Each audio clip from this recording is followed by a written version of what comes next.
To create a Mad Libs generator in Python, follow these comprehensive step-by-step instructions. Start by opening your preferred text editor or integrated development environment, IDE, where you'll write your Python code. This could be VS Code, PyCharm, or even a simple editor like Notepad++. Begin your program with a welcome message to greet the user. Use the print function to display a message like "Welcome to the Mad Libs generator." You might also add another print statement to instruct the user to provide words for the story, such as "Please provide the following words." Next, you'll need to gather words from the user to fill into your Mad Libs story. Use the input function to prompt the user for various parts of speech. For instance, to collect a noun, you would write noun equals input, enter a noun. Repeat this step for other required words, such as a plural noun, a verb in past tense, an adverb, and an adjective. Assign each input to a variable for later use in the story. With all the necessary words collected, it's time to create your story template.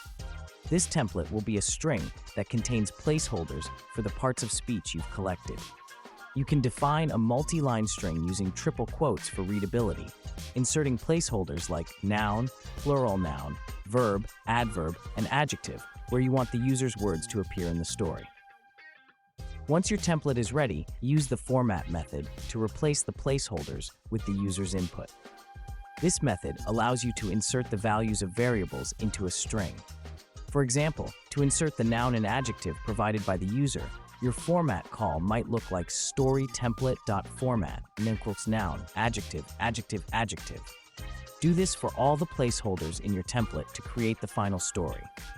Now that your story is complete with the user's words, print it out to share the result. Use another print function to display a message like "Here's your story," followed by the print story to show the generated story.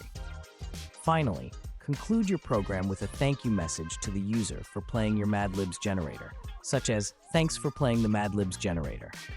After writing your program, save your file with a .py extension, for example, madlibsgenerator.py. To run your program, open a terminal or command prompt, navigate to the directory containing your Python file, and execute the command python madlibsgenerator.py.